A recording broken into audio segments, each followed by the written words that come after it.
and welcome to Bandwidth Conversations, a podcast that finds out about the stories and journeys of rock stars of life. I'm Katie Brewer, and today's conversation is thanks to New College, Oxford. Have you heard about the surprising thing that happens to Amish children when they turn 16? Do you know how a group of young, blind Tibetan children climbed a peak in the Himalayas led by Eric Weihenmayer, the first blind man to summit Everest? Have you heard of a group of waste pickers on one of the largest landfill sites in the world who ended up creating art and selling it for hundreds of thousands of pounds in a top auction house? Have you heard about the myriad of health benefits of mind-altering drugs? If you can answer yes to any of the above, there's a good chance you've watched a documentary by my guest today. She's a British documentarian who is committed to telling difficult and important stories. Each and every documentary carries a message, whether it's to shine a spotlight on injustice and ignorance, to celebrate bravery against the odds, to flag danger, to be thought-provoking, to inform and to challenge. A two-time Oscar-nominated and multiple Emmy-winning director, my guest today has won over 100 other festival awards, and she is the only filmmaker to have won the Audience Award at Berlin twice. In addition, she has enjoyed a successful career as a DJ. I cannot wait to hear how she has done all this, and I'm so excited to be talking to Lucy Walker. Does that make me a rock star of life? It makes you a rock star of life. Lucy, you grew up in London. How would you describe yourself as a child?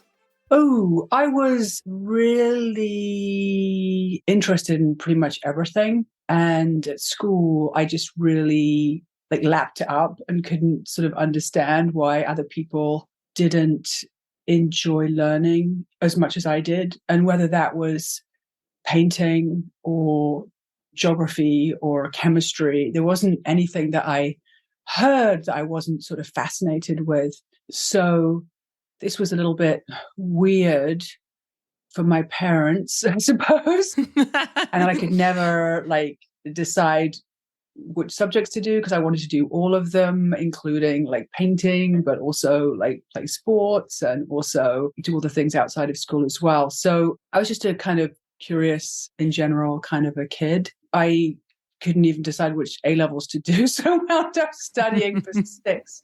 You studied for 6? I studied for 6. That seemed like a good compromise with the 100 or so I probably would have just done for fun if I could. Really. And I think I decided to study English language and literature, 700 to the present day.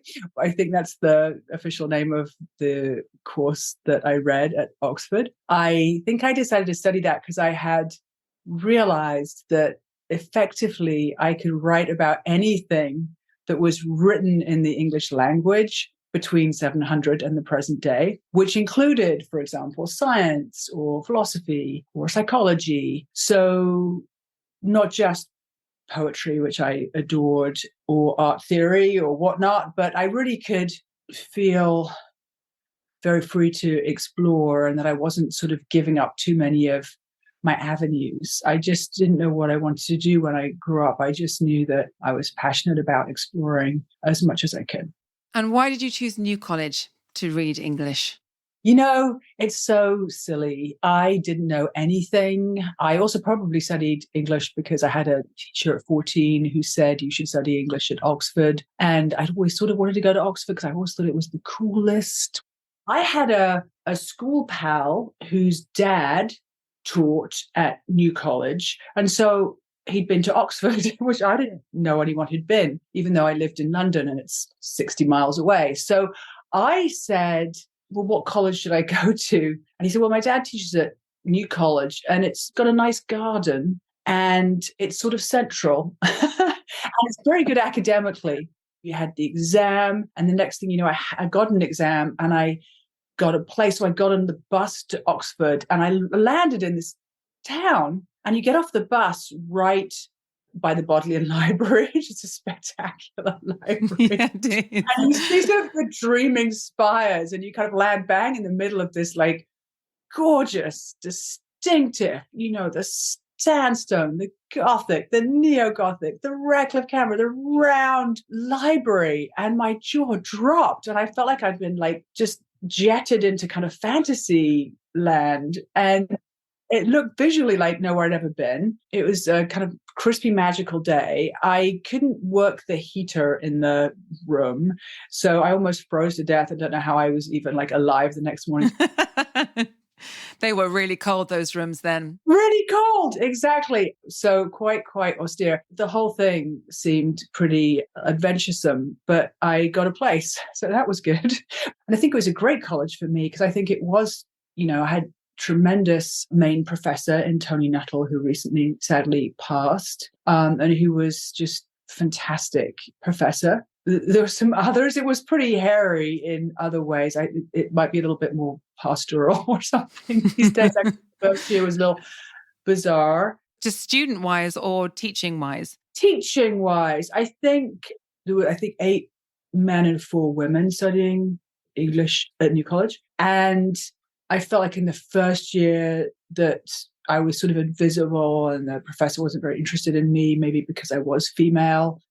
I felt lucky that Tony Nuttall was our main professor, and he was just very smart and just really enjoyed a spirited conversation and would say, pick your essay title next week and just come back. You're just free to pursue your own interests, really. And if you could kind of have an interesting engagement and learn how to argue well and explore well, then that was the spirit.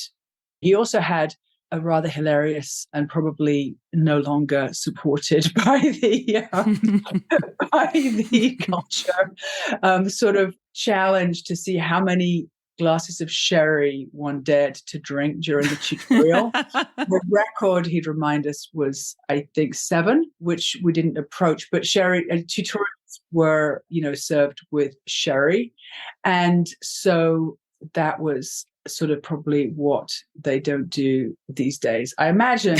No. But I don't know. Apart from your degree, what is your most memorable moment at Oxford? Gosh, I had so many memorable moments. I really think of it as this dream of so many talented young people. I think we felt like it would last forever. We felt the permission to explore and expand and be as open and brave as one possibly could be intellectually. And I think that was kind of all the joy of academic pursuit with a little bit of the tailwind of the 60s, because someone was still listening to kind of like, Hendrix or the 60s music, and still sort of taking the odd psychedelic, for example. So I think we were and thinking about women's theory and literary theory and what is consciousness and what is society and just questioning absolutely everything at the same time as we were being incredibly rigorous in studying Anglo-Saxon, and I did a special paper in alliterative 14th century poetry and Piers Plowman, and so it was incredibly rigorous. And if you could defend yourself in academic terms, you could turn your attention to anything. It was sort of the last of the days where we got grants. We weren't paying fees. There was some worry about the future financially, but not really. We were very, I think I went out to dinner, less than a handful of times the entire time I was there. We were all poor, but who cared? We were having the best time ever. A very important part of my life at Oxford became theatre, and I hadn't expected it to be. But in my first year, I was sort of finding my feet. And sort of actually when I arrived at Oxford, I was breaking up with a boyfriend who had started taking drugs, and that's a sad story. And so I actually had a little bit of a rocky very beginning of Oxford, because I sort of feel like in a way I'd come out of kind of quite fast times in London, an amazingly brilliant boyfriend who'd also come up to Oxford with me, but was struggling. So I was sort of in a way dealing with problems that sort of perhaps older than my years. So at the beginning it was a little bit rocky, but I'd also at the very beginning won Cuppers directing and producing a musical. I'd done that at school. I'd really enjoyed acting and really enjoyed also writing and directing and producing plays for the other kids and the younger classes. And I never really thought anything of it, except for that it was just a really fun thing to do. And it's actually a very sweet sort of thing to help everyone else be on stage and to help the audience have a really wonderful, best experience of this. If they're going to have to watch the school play, let's give them a damn good one. Poor parents. You know? Yeah. I loved academia and it was absolutely lovely. But I sat in the Radcliffe Camera Stunning Library with all surrounded by books in my final year. And I thought, gosh, as much as I absolutely love this, and I really did, I loved academia and would have been very, very happy to be an academic. I had this feeling that I wanted to engage outside of academia, and I was really interested in exploring the world rather than the world through other people's books, and also engaging with an audience of more diverse people than just academics. You did amazingly because you graduated with a starred first class degree. I didn't even know that a starred was a thing. That might be because I got a third and they definitely don't have stars in the third category. Listen, everyone at Oxford is amazing. That's true. But actually, you know, it's very rare for women to get firsts and thirds, you know, not very rare, but much rarer. You know, women tend to be much more concentrated in the middle of the curve. Do you know that? There's amazing statistics about that. It's really fascinating. But firsts and thirds are definitely highly concentrated for men. What happened between leaving New College and becoming a documentarian? Good question. I'll try to sort of focus on those sort of crucible moments and those sort of crossroads moments. During that time where I was in New College and directing plays, there was a film club or something, and they had money to make a film every year. And they were great fans of my plays. And incredibly kindly, they asked me to be the director of the play that the film group was going to make that year. And I think it was a thing called the Fuji Film Scholarship. That film would go on to compete with the films being made by every other institution that had any kind of a film program or club or capacity to produce a film that year. So there was a film being made. They wanted me to direct it. And I said no, because I said, I don't know how to direct a film. And they said, it doesn't matter. We'll help you. One of the things I think we now know that holds women back in careers is you don't take up an opportunity if you don't feel like you're qualified for it already, typically. And whereas men might apply for a job that they only meet 60% of the criteria for, women will be sort of hold themselves back from applying if they only, you know, have 95% of the criteria. So I said, I don't know how to direct a film. They said, don't worry, we're going to surround you with professionals. I said, no, I can't, you know, I'm just not a film director. Eventually, the person who I told about this was somebody who did the props for my plays, who was lovely, and he went and got it. And so I was like, okay, he does a great job with my props, but he's never he's not the film director. He's never directed anything. He's great at the, you know, bananas in the Jungle Book, but he didn't direct it. And so, and the beginning of the next term, he came back and said, yeah, it's really interesting when you're a director, it's like an assistant director who really helps a lot and does a lot of things. It's not like when you direct, Lucy, and you kind of talk to the actors and make things happen. You know, I didn't do that much, but the film's turning out great. And sure enough, it turned out great. And sure enough, it actually won one film award. And my parents lived on the river in London, and I used to go running along the river. And there was a poster on every lamppost on my running route of the film that I had refused to direct. So I would run every afternoon, I used to go running about 5 o'clock every afternoon, up the river past the lamppost of the film, which now had won every award in British student film and was being shown at the Riverside Theatre in London. And I would look at that poster and just think, what were you thinking? What was I thinking?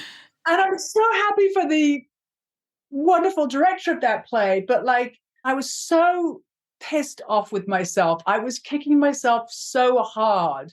And I thought, if I'm this upset with myself, because there's lots of things that I would have let that go and just thought it was hilarious, but I wasn't. I was really just thinking there are certain opportunities in life that come along and you really blew that. And I think there are, and I've blown most of my life. I have to tell you, I have a special habit of saying no when luck does come my way.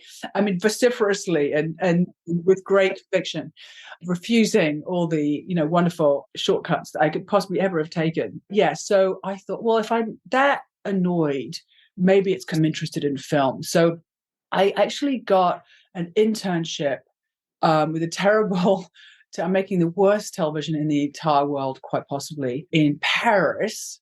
And I was working as a second assistant director in this like absolutely horrific television. One day there was a cameraman. He said, by the way, what are you doing here? And I said, well, je voudrais être réalisatrice. I want to be a director. And he laughed. And I thought, was he laughing? And I just didn't even understand what was funny about that, because I come from Oxford and, I could do anything I wanted. And then this cameraman laughed, and I realized that he just didn't think that I could. And I got really upset, actually, and sort of discouraged. And I thought, oh my gosh, I guess I'm a female and I'm just sort of subservient and enjoy sort of helping people. I'm not very kind of auteurish. And maybe this is just a silly dream. I read a couple of interviews, one with Martin Scorsese, one with Spike Lee, actually. And also there was some women directors, and they all mentioned having gone to NYU film school. And so I thought, oh, I'm really good at school. I could go to film school and learn how to be a director. And that had never really occurred to me before. And then I thought, well, I can't afford to do that. But somebody had mentioned to me that they were applying for a scholarship thing, and because I wanted to go to grad school in the United States. And I thought, NYU is grad school in the United States, even though it's kind of film school and doesn't seem like it's very academic. It's film school, but it is like, even if it sounds really fun, it's also like grad school in the United States. I could apply for a Fulbright scholarship, and I did. Lo and behold, I got in, and I still don't understand why they let me in, because I'd never made a film before. I submitted like storyboards because I was good at drawing, and possibly a script, but I hadn't actually made anything or had any film experience. And they let me in. I'd never been to New York. And I never, like, this was like, okay. So, and I was like, 21 or whatever. So this was pretty bonkers. And then when I got to NYU, it was a graduate program that when I'd applied, it would build itself as sort of a graduate program for people without necessarily a film background. But when I got there, every single person in my class had made films before. And the first day, what we did was there was a list of the people in your class, and it had a grid. It was like name and then 3 different columns for the 3 different films they'd made before.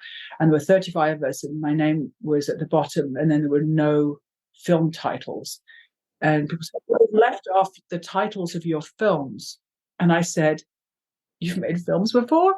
Oh, and so great about that, after I'd really wondered if I was in the right place, what was great about that was I just couldn't compete. I was about to have my ego obliterated, having done spectacularly well at Oxford. I suddenly was going to have to put my beginner's efforts on a really large screen with a bunch of people who were all older than me. I was the youngest. I had also just fresh off the boat. The Fulbright scholarship sent me a one-way plane ticket, and then I landed the day before. I hadn't even quite, I hadn't packed bed sheets or an alarm clock. It's quite a scary place. It's not for the shy and retiring person. Well, but then nobody had gone yet. And this was before this modern era of cell phones and text messages and stuff like that. So you felt like you were just going off to start a new life and find new people. But what I immediately realized was actually that it was an incredible place to land, and that it was an incredible program to be in. The NYU film program is an amazing group of students, and it was really exciting. And suddenly there was amazing collaborators I still collaborate with today and absolutely love. I'd been so academic, and the classes were all incredibly hands-on and creative. They were, we even had to act. So it was, acting, sound recording, sound editing, film editing, writing, directing, producing. on production. It was almost like going back to kindergarten. And so it was actually great for me because I think I really needed to be absolutely freed up from this. It was very easy for me to sort of sit back and be critical, and sort of felt quite safe place for me to be opining on other things, and a very, very risky place for me to find my own voice and to think about what I wanted to say. I felt like I couldn't find it. And I don't know whether that's as a young girl or whatever it is. I just didn't know what I wanted to say about the world yet. I was just busy drinking it in. But it gave me a craft to sort of master, and a fantastic peer group and some fantastic teachers who really taught me. Let's jump forward to your documentaries, because I think, am I right in saying that Devil's Playground was your first documentary? Yeah, exactly. Okay, so that was nominated for 3 Emmys and the Independent Spirit for Best Documentary. And it's about the Amish youth, and at the age of 16, they have Rumspringa, which literally means running around, which can last for a few months to a few years, and they can go to parties, they can drink, they can go wild. And then after that, they choose if they want to be baptized and go back into the community, or if they actually want to turn their backs on it. And it's like a vaccination. If they have a little bit of the other outside world, then you won't be so tempted later on. How did you come across this story? I first watched the movie Witness, amazing movie. And I was like, those people real? When I moved to New York, I was very fascinated by different American subcultures. There was actually an amazing Native American filmmaker in my class, which I didn't realize quite how spectacularly rare that was until he became like the first Native American filmmaker ever to make a feature film. So he was incredible. And I also had a boyfriend whose stepmother had grown up Mennonite, which is another one of the Anabaptist religions. It's a little bit like the Amish, that also has this idea that you can't be baptized as a child. You have to make your own decision as an adult. In order to make your own decision, you have to set the kids free, at which they view as being at 16. So up to the age of 16, if you die, you'll go to heaven because little children are innocent and go to heaven. But after that, you have to make a decision and become basically exactly like your parents, or set off into this outside world that they call the Devil's Playground, or the English world, English meaning the people that don't speak their dialect of German, the Pennsylvania Dutch language. So they called it sort of Americans English. And so you get sort of set free for as long as you like, typically a few months to a few years, to make your own decision. And then if you get baptized, that's a commitment to live exactly the same life. And if you don't, you set off on your own. And if you come back and break any of the rules or want to leave again, you get shunned. You get put in what they call the ban.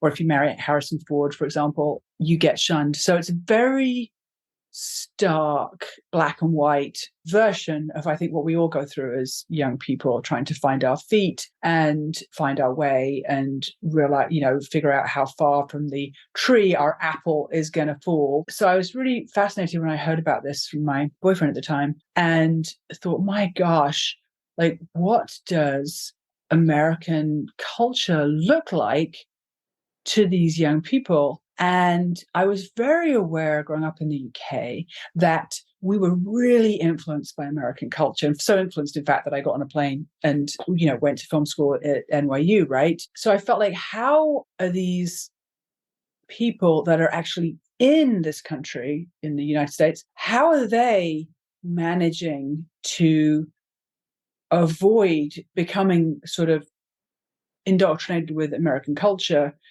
when, the American sports, American TV, American films, American fashion, American music, American cars, American foods, American way of life, everything about that seemed like it was, the whole world was sort of corrupting, in a way you could say, these like local cultures, and even making them go extinct on some level. So what was going on here?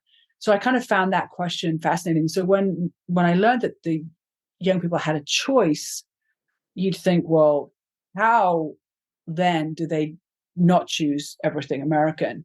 And actually, right, that it counterintuitively, by having a choice, by kind of deliberately throwing the kids in at the deep end, it seems, with their experience of the outside world, having had 16 years of life within the safe and often very happy security of the very tight-knit community with a great deal of certainty and structure, etc., was thrown out into that world. A lot of them really came running back almost immediately, feeling terrible and horrible and hungover, or someone was pregnant, or had terrible drug experiences, or car crashes, or, a lot of just sort of what teenage people might experience, but sort of compressed without any preparation or parental guidance or support. And so actually it kind of served in a way to have people run back that much harder and then commit that much more fervently. And also sort of, it was a kind of escape valve that the rebels would actually be sort of steam valved off as well. So it wound up seeming quite a brilliant, perhaps, key to this culture, actually. And of course you would be frightened if you've had the opposite and then suddenly you're given everything. That is very scary. You haven't got any of the tools to manage it. Exactly. I was absolutely fascinated by this. But I was also really thinking that, what is it like for those young people? And I just wanted to know. And I think all my films start from that, just wanting to know. If I can tell a story with a beginning, middle, and end, because I trained at NYU as a fiction filmmaker, screenplay structure, and we'd written scripts and so forth. And documentary had been one class out of, I think, 36 or something that I studied at NYU. And I found it kind of fascinating. And they suddenly started having these great portable cameras, and you could shoot a bunch of stuff without a script. Suddenly you had these fantastic editing machines called Avids, and you learned on them, and you could just chop the hell out of real life.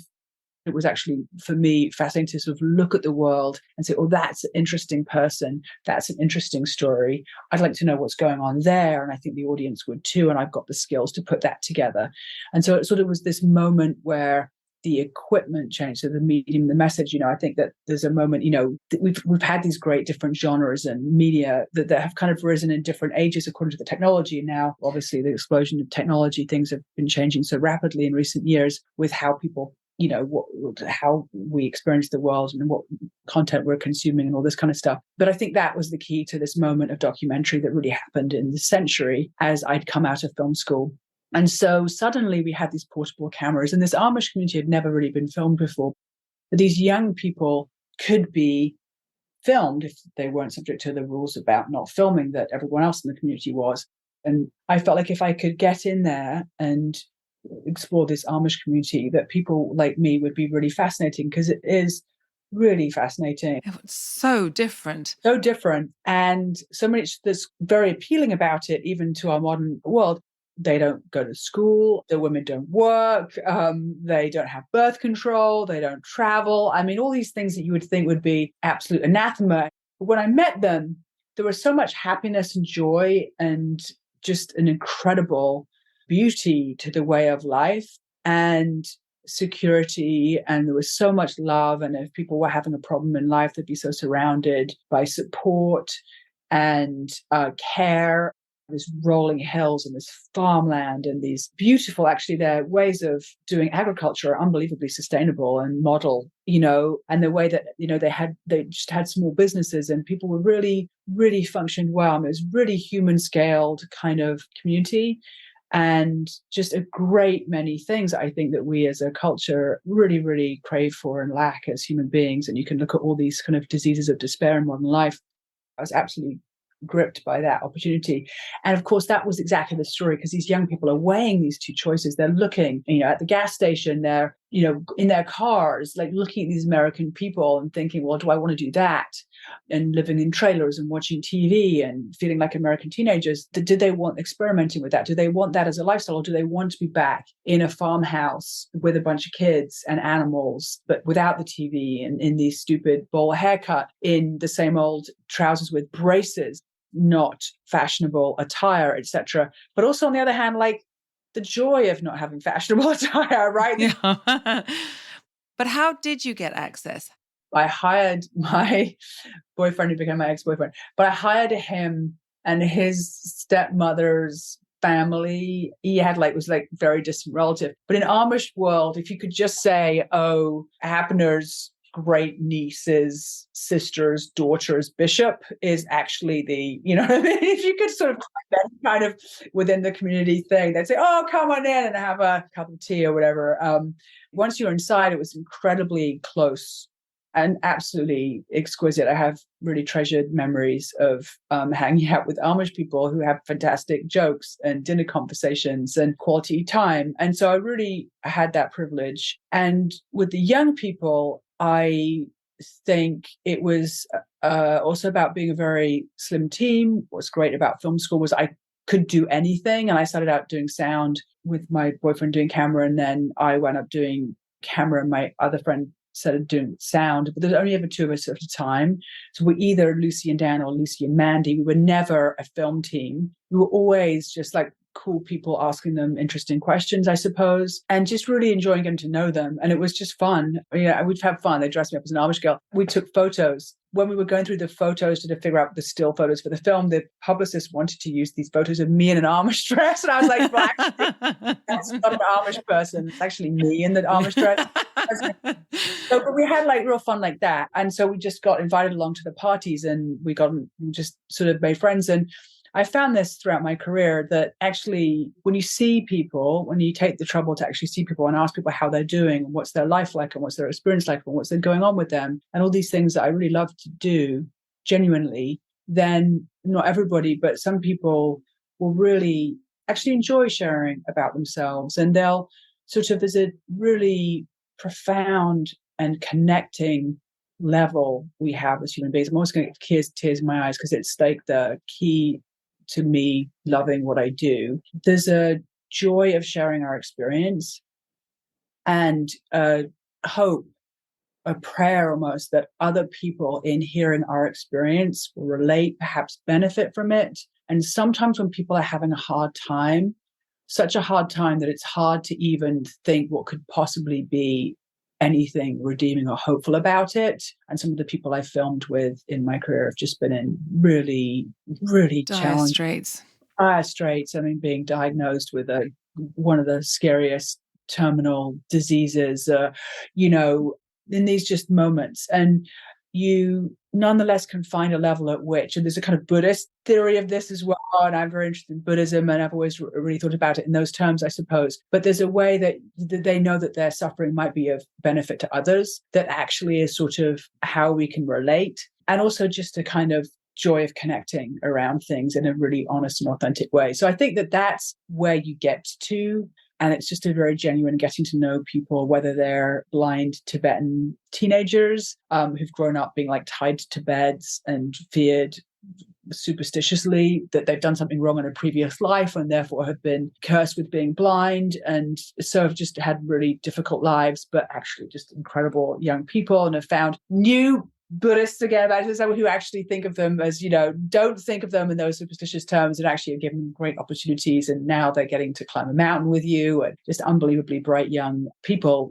with blindness. So just whether they're blind people in Tibet or nuclear weapons scientists or snowboarders training for the Olympics or working in a garbage dump in Brazil, picking out the recyclables by hand, I've just had these incredible experiences of really meeting these really just fascinating, brilliant, surprising people, and really had the joy of sort of letting them shine. And often they're the people that haven't had that opportunity. They're not people with therapists or with YouTube channels, right? They're people who nobody's even said, like, how are you doing? What's this like for you?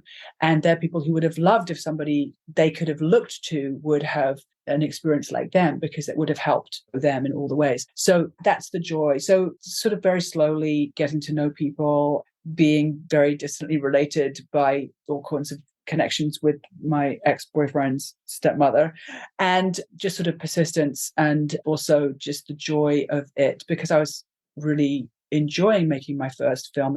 You got young people who grew up with a dad who's a very strict Amish bishop, but they got addicted to crystal meth because they didn't understand addiction, and they didn't even stand a chance. It got into Sundance. It wasn't in competition, but it got into the Sundance Film Festival, which was this sort of dream. And then when it played there, people really loved it. And that was sort of the first time I hit the industry. But I hadn't even thought, I could I'd actually been quite discouraged. I thought, I can't afford to do these things. I was sort of good in a way at film school, but I didn't know how I could possibly be a film director. I didn't have the confidence that could work out, or a path or support really to make that happen. And so it was really getting that first film into Sundance, and then lots of doors really opened for me. One of the things I was going to ask you was that there must be something about you and about the way that you are that gets people to open up, because in all these different documentaries, people really are sharing their own stories. What you're saying is actually that if you are patient and if you are one of them and you don't sort of kind of steamroll in with a crew and start bossing everyone around, that people are happy to talk about themselves if they have a kind ear. And an intimate setting. Sometimes when the production is bigger, and I've had moments in my career where people are like, "Can't have the 40 people." And what's funny about that sometimes is you can't get as good a results as you can when you don't have anything, but you have intimacy and lack of formality and lack of stress and lack of, just all that palaver. You'll get what you really want on the screen, which is people opening up. It's also really technical, honestly. I mean, it's actually just craft training, which is casting. I was trained at lovely NYU Film School I feel like in casting and directing actors, and you don't really think about that when you look at a documentary, but actually a lot of that there is a special gift that some people have for opening up on camera and really lighting up the screen. An actor, you can give them lines and you can give them costumes and makeup. With a documentary, you have to cast not just the physical being, but their story and their ability to open up. When I was making my Amish film, and I suddenly saw this kid, and I was like, "Who's that kid at the Amish party?" And he was like, smoking, drinking. He looked like he wanted to be Tupac, but he's Amish. He wasn't afraid to be very open with me about that, even about his drug use and even drug dealing and terror that he might get, killed because he was narking, which he sort of confesses on camera. I mean, what he's prepared to share is very moving, poor chap. And then he falls in love on camera and all this stuff. So it's really wonderful. But on some level, that was like, there was a lot of Amish young people, and that was casting. There's an amazing film I did in Japan with the tsunami survivors. You go, that amazing scene you might recall where the guy tells a story about having watched his friend be swept away. Oh my gosh, yes. Because I was thinking, how on earth did you make him open up? Because he just tells you the fact that he holds out his hand and he can't get to him, and he doesn't want his house, he doesn't want his clothes. I just want my friend. Yeah, I saw him. There was a lot of people in you don't have oftentimes the time to pick and film everybody. You have to make decisions in the moment, like, okay, that's the one we're going to film with today, or let's try that. And okay, we haven't got much time before they're going to kick us out. And the translators are useless anyway. It becomes quite instinctive. But I was like, I just took one look at him at this refugee center amongst many people. And I thought, oh God, what is that guy's story?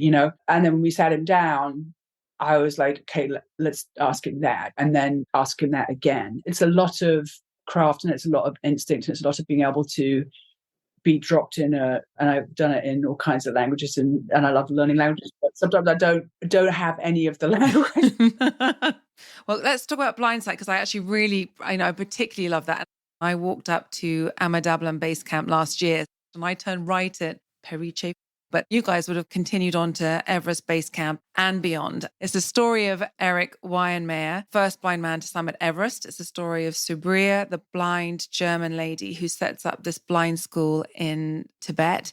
And it's the story of these unbelievably brave, disadvantaged, ostracized blind children who find their way to her school. And as you were saying, and they finally find this nurturing, loving environment after a life of disability, blame and shame, because the belief system there is that it's their fault. They've done something bad in a previous life. Well, there's sort of a superstition village level. It's not sort of a sophisticated Buddhist approach that blind people have done something wrong, in the previous life to have had the karma to come back blind. That's more of a sort of village superstition.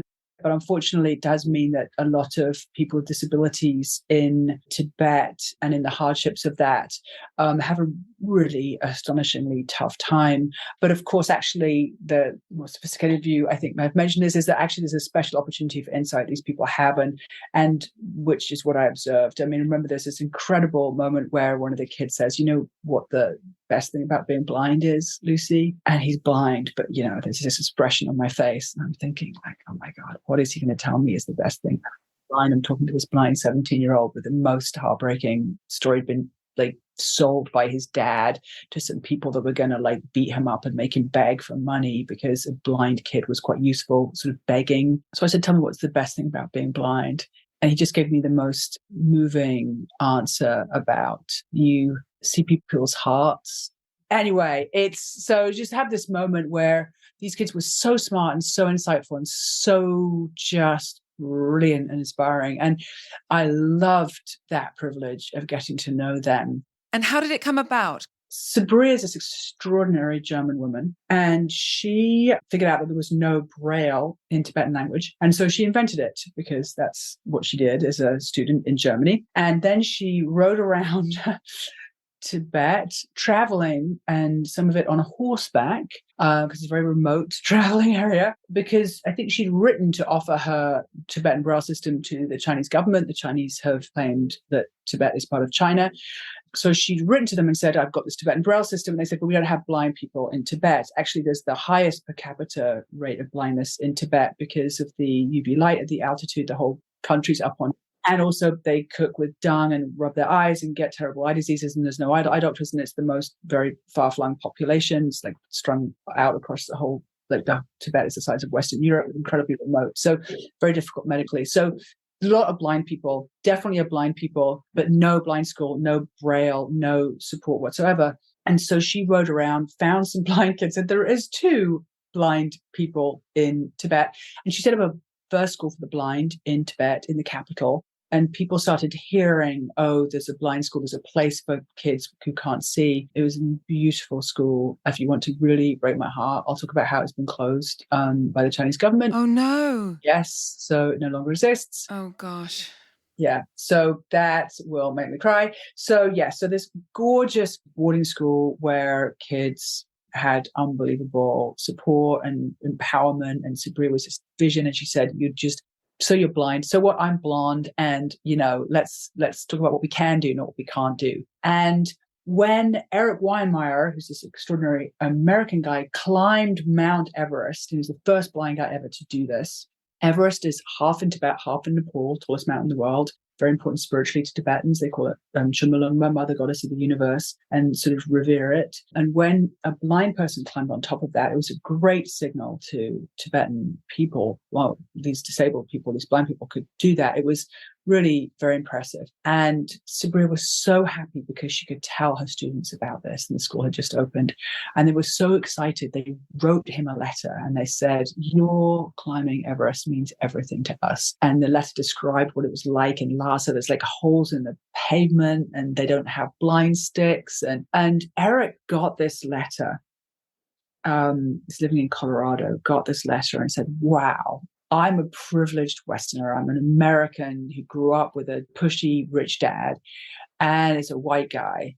And yeah, sure, I can climb Mount Everest. But these kids have had such little privilege in their life.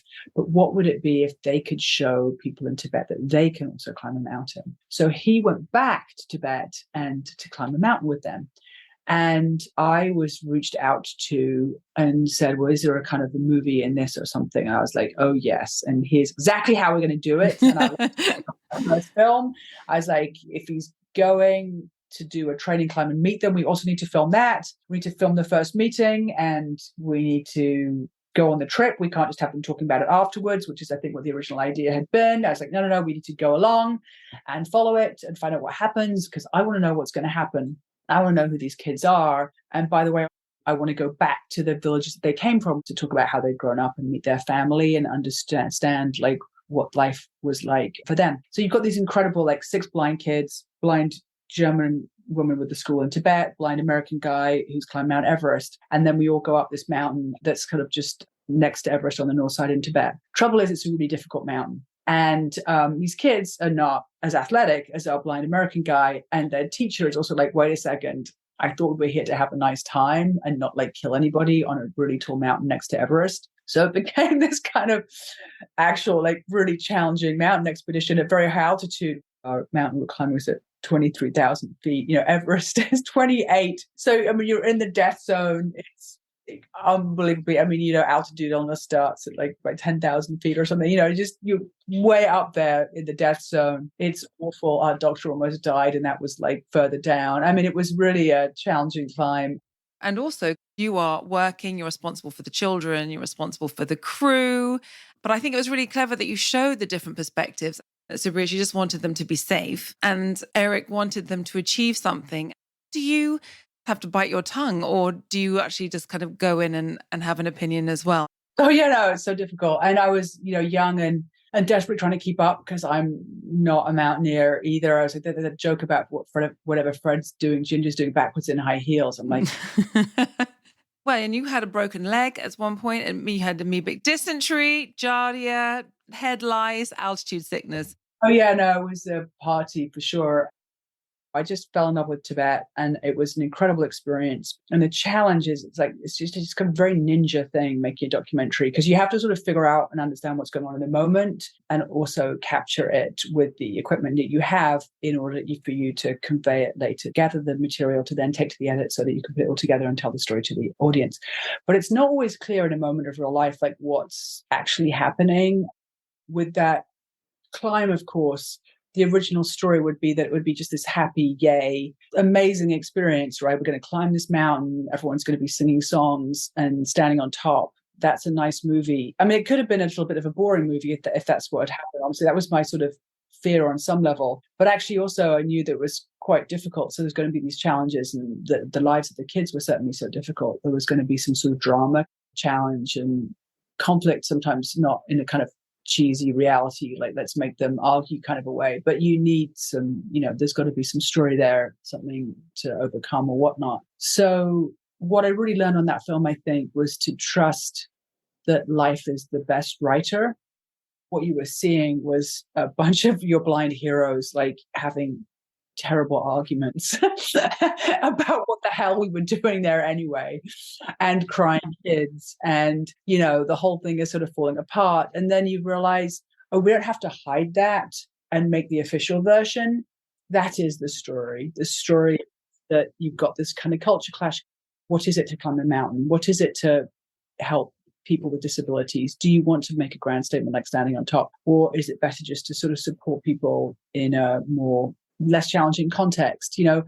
Is a team successful when one person stands on top, or when everyone has a nice time at the easy place to get to further down? And so I think these questions, many of which there's no right answer to, a little bit like the Amish question, should you be Amish, should you not be Amish? There's no right answer.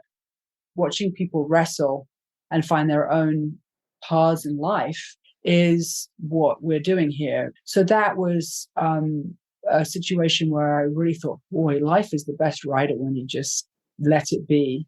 And life will even give you the best lines. In my film Crash Reel, I don't know, well, I don't want to jump ahead of you, but there's this like line with this kid with the Down syndrome, and his brother is like this Olympic athlete who gets a brain injury but that wants to go back for more, and the brother is just saying, I don't want you to die, because that's what he's risking. He's at a terrible risk of killing himself if he goes back to compete, because his brain can't take another injury. If you tune in, if you choose the right story at the right moment and you can get in there, life will write the best screenplay for you.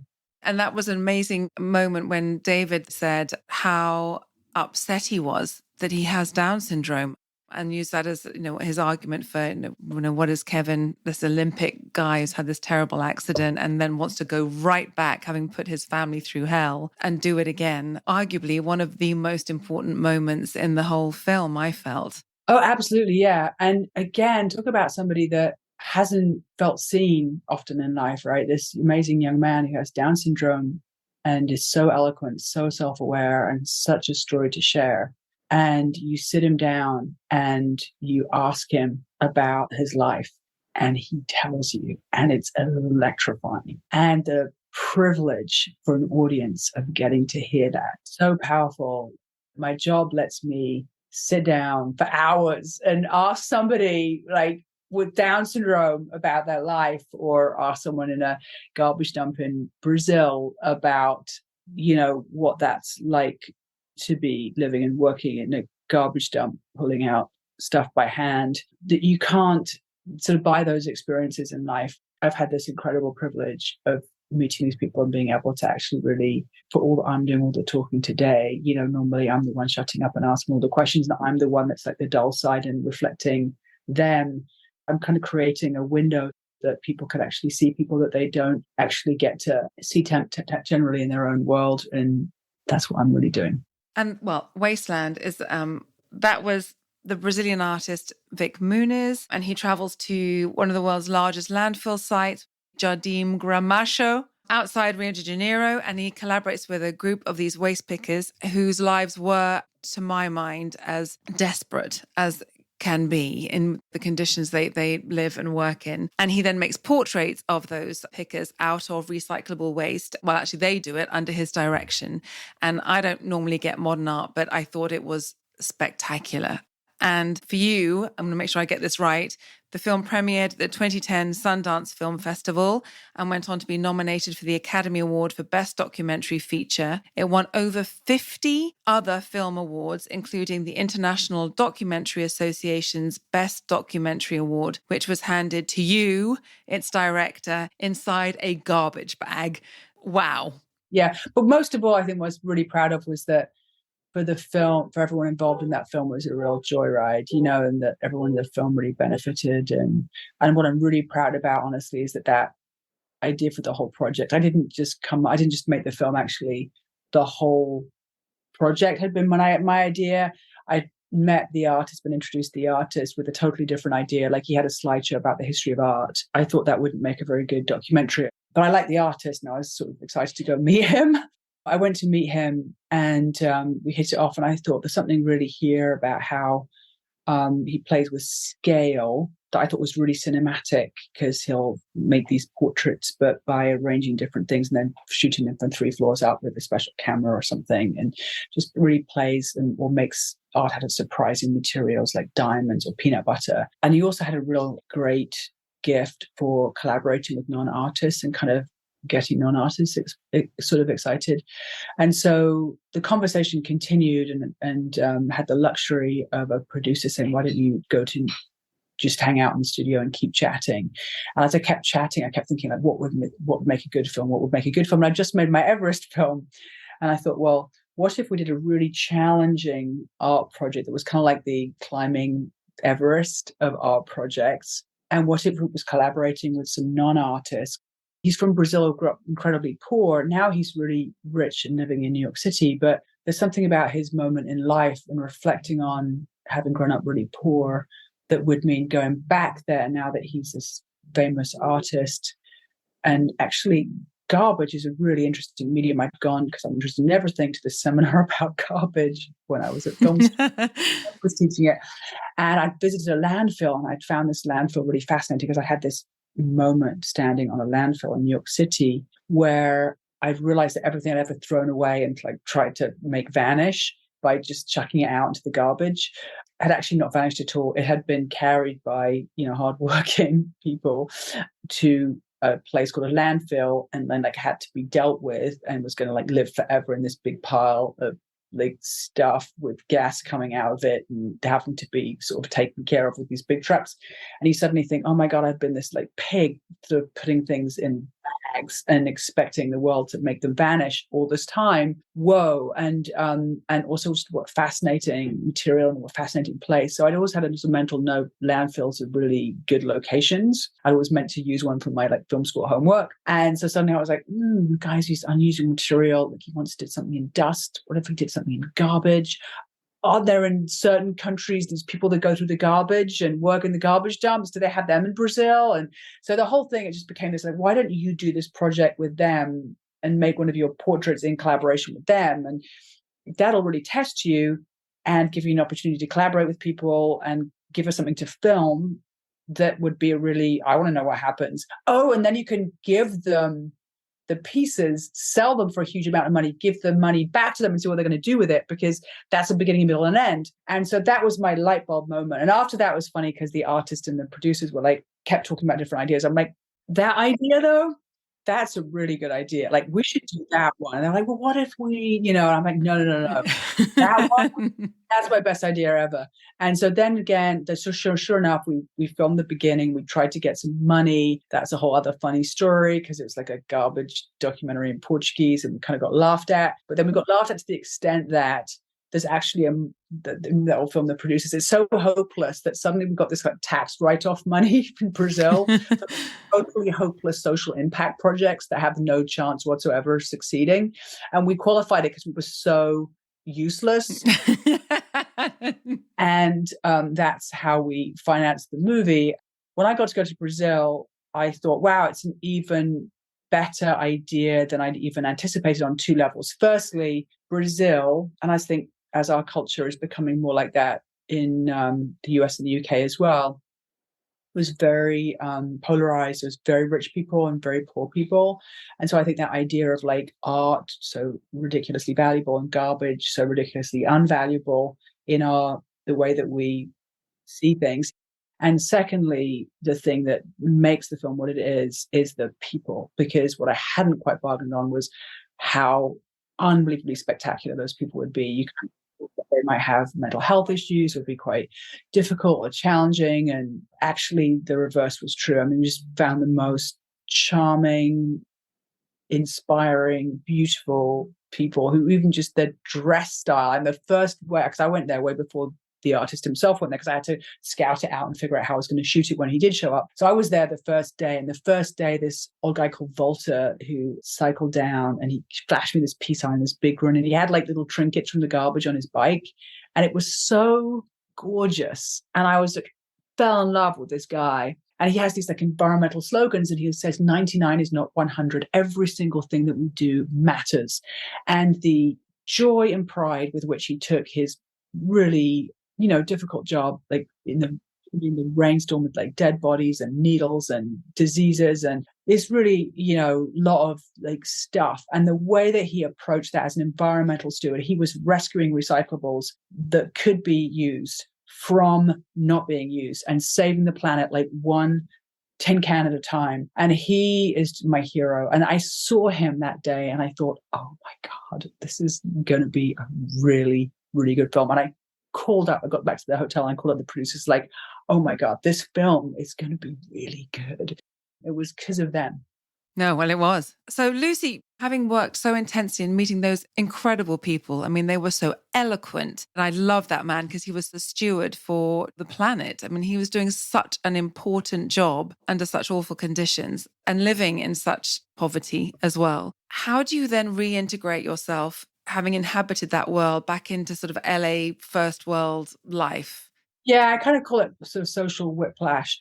People say, what was the hardest thing about being in the garbage dump? And the hardest thing for me was going out to dinner afterwards in the fancy restaurants, honestly, because you spent all day with these amazing people who are going through so much, right, to make a few bucks to just eat. And then, you'd be taken out to dinner by these mega wealthy, society, rich, art world type people.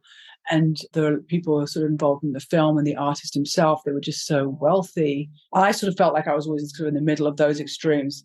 By day, I was with these people in the garbage dump, and by night I was with these richest people in Brazil. And how do you reconcile that as a human? That was difficult because it's very usually life blinds and protects and puts distances in there for you, and there was no distance in between those experiences for me. So that was really strange. Well, the last one I was going to talk about, Bring Your Own Brigade, and that was listed as number 5 in the New York Times top 10 best movies of 2021. And that's you showing and discussing the deadliest, most destructive of the Californian wildfires. And you talked about the causes, how to mitigate the dangers, and the fact that the residents, having been told how they can improve their safety, decide to reject those measures. And the footage that you show, which I guess would have been people in cars in traffic jams with the sparks and the flames either side, and they're not able to move. So horrific. And then fascinating, scary, and disturbing that they then debate how they can make that safer, and they don't really want to do that. They don't want to make those quite simple changes. Why didn't they get it? Again, it's sort of like, I think lots of my films are about, in a way, different mindsets, different ways of life, different choices about how to live life or how to think about life, how to, approach life. And so I think that I'm always quite fascinated by that, and particularly perhaps with that tension between an individual and a community, so I think the same question, the way that the Amish kids are asking, it's like, do you want to be a real individual like the Americans, and do everything that you want to do and where that you want to go, but at the expense of having this very close and supportive community. And you're going to need to buy health insurance, because if you need to go to medical care, nobody's going to pay for that. You're going to have to pay for it yourself with your insurance and so on. So, simple example, but I think lots of my films are about that. And I think in a way there's you could look at my film Blindside as a real culture clash in a way, because you have the American who just wants to stand on top, and has that kind of summit fever. And if one person makes it, then we've all succeeded because one person has made it, even if somebody might die, Yeah. Does that still count? I mean, and then you've got the German who's all like, but we're here together, and if we're singing a song and having a nice time, isn't that the goal? And then you've got the Tibetans who are like sort of observing all this. They're like, why would you climb a mountain? Like, if you haven't got any good pasture, you have to take the yaks up higher, which is a lot of work, but like, we're just trying to like eat here. You know what I mean? And actually, mountains are not for standing on top of, because we tend to walk around prostrating, like deliberately abasing ourselves before the goddess of the universe. We have a different relationship with nature, which is to worship it by looking up at it, not by standing on top of it. And so there's this kind of like just different perspectives that, again, I don't find right or wrong, but I'm fascinated to sort of reveal and see when they clash and conflict, because I think that's what's going on in the world. And so with Bring Your Own Brigade, I think you have something that for me is the film very much, as of course, as a Brit looking like landing in California and thinking like, why is the hillside on fire? Can't they put that out? And then understanding, okay, this landscape is different. And actually, my mistake in thinking that you could put it out is exactly the cultural mistake that the European settlers have made, and suppress the techniques that actually indigenous people, who are the unceded, owners of this land, really, that we are on in California, that they had techniques for sort of living with fire that are actually perhaps more realistic and sustainable and better for the environment, and perhaps even for the people and animals. So I sort of went on this journey of understanding what really causes these fires. The thing we were able to do with that film that was extraordinary was gather all these different video from people that were trapped in their cars, or firefighters, or all these different people, or the 911 calls, gather all these original bits of recording and put them all together and make this like just extraordinarily harrowing experience that really sort of viscerally takes you through the story of this particular fire in Paradise, and also this other fire in Malibu. They happened the same day, driven by the same sort of what they call wind event in California, but in opposite parts of the state. So one's very poor, one's very rich, one's right wing, one's left wing. So sort of interesting case study in two fires in two different communities on the same day. The interesting thing as well was just observing, like you said, what happened afterwards. And for me, some of that was really, as a European, feeling like these real American values. And really think about it, if you think about, Americans, the white people in the US have all had ancestors that have decided to, move there. And that in itself is this great sort of assertive act of independence, right? They've left actually their community behind. This is this land of, individualists. I mean, here, look at the gun laws, whatever it is, right? So you can tell you're not in Europe, but you have the kind of community-minded firefighters who are, after all, on the front end of this and suffering terrible PTSD and deaths themselves and having to take care of this community and are trying to implore the community to take steps so that when the fire comes through next time, which it will soon by definition, that less people will die and it will be less of a tragedy and a trauma for everybody. And yet the individual, that goes against this kind of individual mandate. So you kind of really see these sort of forces butting up against one another. And you can kind of understand that the problem then, I started out thinking when I was making that film that it was just a film about climate change, because I thought originally that the fires were getting worse because climate change was getting worse. And then I learned that actually it wasn't quite like that. There was actually more to the story.